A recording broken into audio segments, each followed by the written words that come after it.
এটা বিশ্বের বুকে কোথাও আছে কি না মনে হয় জানা নেই। তার কারণ যখনই এই বিষয়টা মনে পড়ে তখন গা শিউরে শিউরে ওঠে। আমরা তো আসলে দেখিনি, আমরা শুনেছি। 15ই আগস্টের এই ঘটনাটা আমরা সবার কাছেই শুনেছি, বাপ দাদা চাচাদের কাছ থেকে শুনেছি যে বিষয়টা কত দূর গড়িয়েছিল। তো আমরা রাজনীতির মাঠে এটা বুঝি যে দীর্ঘ অনেক দিন কিন্তু প্রধানমন্ত্রীকে, মানে আমাদের মাননীয় প্রধানমন্ত্রী শেখ হাসিনাকে কথা বলতে দেওয়া হয়নি। দুই বোনের কোনোভাবেই কোনো অস্তিত্ব ছিল না।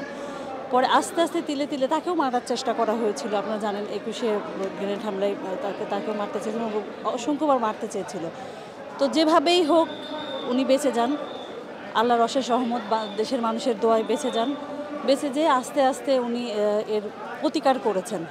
আর সর্বোপরি একটা কথাই কষ্ট লাগে যে রাসেলকে পর্যন্ত মেরে ফেলা হয়েছিল।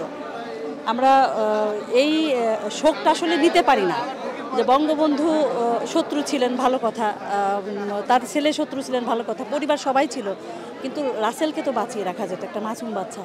সেই পরিসরে মনে করি এর বিচার কঠোর আকারে হওয়া উচিত। রাজনীতির মাঠ থেকে পুরো পরিবারকে না, এটা আওয়ামী লীগের পুরো ধ্বংস করে দেওয়ার জন্য। শুধু একটা পরিবার চলে গেলে তো কোনো কিছু থাকে, তো ওনারা ভেবেছিল হয়তো মেয়ে মানুষ, আমাদের নেত্রী, উনি তো বাঘিনী, এটা তো বোঝেনি যে এই বাঘিনীকে বাঁচিয়ে রাখলে কিছু করতে পারবে, এটা ধারণা ছিল। কিন্তু বাঘিনী বেঁচে থেকে যে এত বড় কিছু করতে পারবে, শুধু প্রতিশোধই নেয়নি, উন্নয়ন কিন্তু অনেক হয়েছে দেশে।